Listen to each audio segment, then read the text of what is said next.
Good morning, friends. I am Patty Elhoff, the author of Upcycle with Decoupage, and some of you may have seen the table that I used chalk paint and a transfer over last week that turned out like this.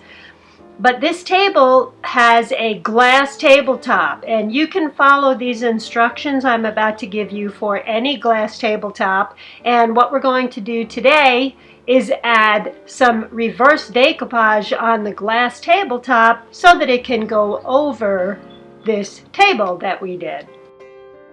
The first thing that I did was I took a napkin and these small curved scissors to cut out my floral images. And you don't want to separate the napkin until after you've cut everything. But then you want to place them down where you think they would look the nicest on your table. So I'm just moving these around a little bit to see where I would like them to go. And now that I'm happy with where I've placed everything, I'm going to dampen my fingertips, and now I'm going to separate my images so that I'm just left with the top layer, and I'm placing it face down so the image is facing away from me and down towards the table. Now I'm taking some napkin decoupage glue. I poured a little bit out onto the surface, and I am placing it in the center of the napkin and moving outwards. You really want to use the napkin decoupage glue for this because it is a much more absorbent medium, and this way you don't have to put it down on the tabletop first, and we're trying to avoid getting the glue on the table. If you get a little bit on, you can wipe it away here like I'm doing, because it is a little bit challenging, this part, trying just to pull that decoupage glue out to the ends. By the way, I'll have these products listed on my website, and the link is right below this video if you want to go over there and have a look at the products or purchase any of the products. And I'm going to go around the rest of my glass surface and apply these napkins in the same way.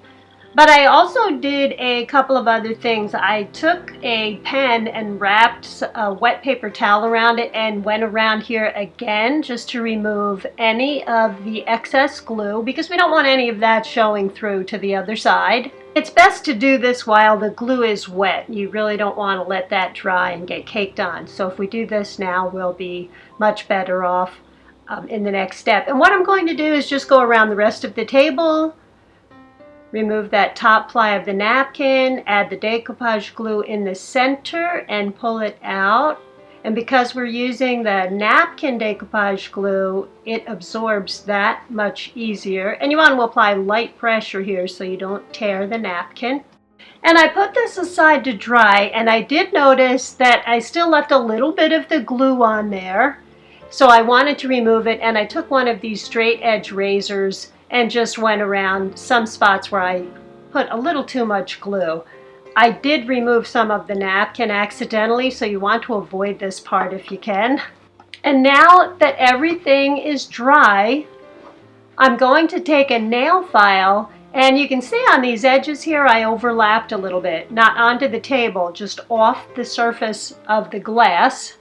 And I just took a nail file and I went around to all of those places and filed. And you just want to file in one direction, file downwards, and make sure your piece is completely dry.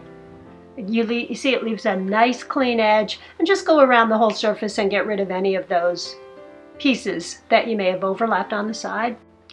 And if you want to apply a top coat, you would have to apply it the same way here that you did with the decoupage glue. Try not to go over the surface. Now I'm going to flip this over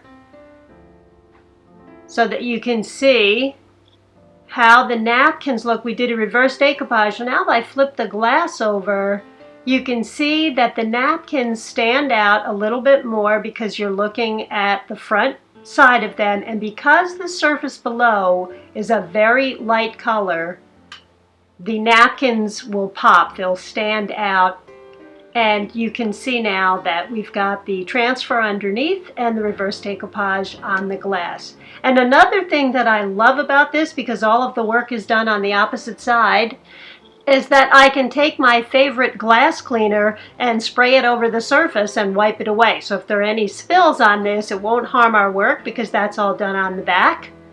And I can have a nice clean table if we spill something on it or if the iced tea glass starts to sweat a little bit. And here's how our table looks now that it's all complete. And here's how it looks if you just want to leave it plain. If you want to have a little bit more of a fancy tea party or something, you can just put the tabletop right back over this, or just something to protect it if you're having guests or just sitting outside with your table. I'm keeping this outside on my porch next to a little chair where I can listen to the sounds of the birds, read a nice magazine, and relax. And I think this is one of my shortest videos, guys. Thank you so much for subscribing. It is a huge help to me over here. Upcycle with Decoupage is also on Facebook. If you go over and like and follow the page, you'll be notified every week when I put a new video out. And in case you missed it, I will have a link below to last week's video in case you'd like to know how to do the transfer over a chalk painted table. As always, I'm going to leave you with a few pictures from around my house, and we took my dad to the shore for Father's Day, so I'll have a couple of pictures there where we had dinner. And I love hearing from you guys. I'm sorry it's taking me longer and longer to get back to you, but I will get back to you as soon as I can if you've got any questions. Thanks again, friends. I'll see you next week with another video. Bye-bye.